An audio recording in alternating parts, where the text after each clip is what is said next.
Breaking news చూస్తున్నాం. తెలుగు రాష్ట్రాల్లో సంక్రాంతి పండుగ అంటే చాలా పెద్ద పండుగ. పల్లెల్లో సంక్రాంతి వేడుకలను ఘనంగా చేస్తారనే విషయం తెలిసిందే. ఉద్యోగాలు, చదువులు, ఉపాధి నిమిత్తం వివిధ ప్రాంతాల్లో స్థిరపడిన వారు సంక్రాంతికి ఖచ్చితంగా సొంత ఊర్లకు వస్తారు.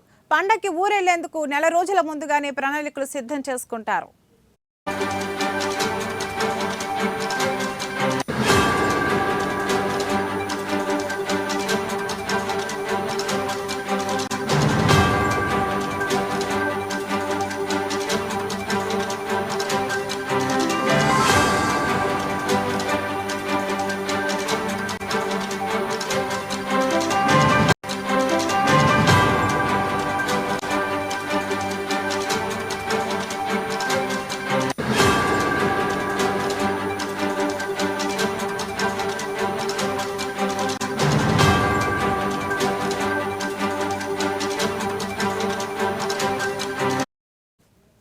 రైళ్లు, బస్సుల్లో ముందస్తు రిజర్వేషన్లు చేసుకుంటారు. ఇక సంక్రాంతి పండుగ గురించి అయితే పండగ సంగతి అటు ఉంచితే విద్యార్థులు సెలవుల కోసం ఎక్కువ ఎగిరి గంతేస్తుంటారు. తెలుగు రాష్ట్రాల్లో దసరా పండుగ తర్వాత సంక్రాంతికి ఎక్కువగా సెలవులు ఇస్తుంటారు.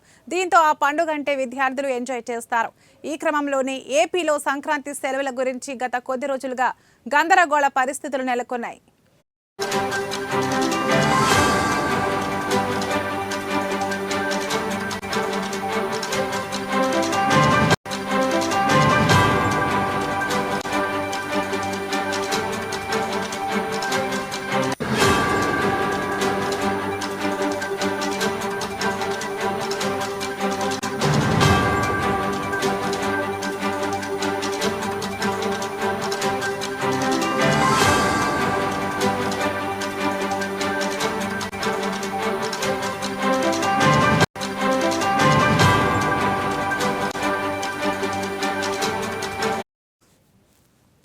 ఈ క్రమంలో ఏపీ ప్రభుత్వం వీటి గురించి ఓ క్లారిటీ ఇచ్చింది. జనవరి 10వ తేదీ నుంచే సెలవులు ప్రారంభమవుతాయని ఓ ప్రకటనలో చెప్పింది. సెలవులు 19న ముగియగా జనవరి 20వ తేదీ నుంచి పాఠశాలలు పునఃప్రారంభం కానున్నాయని అధికారులు అన్నారు.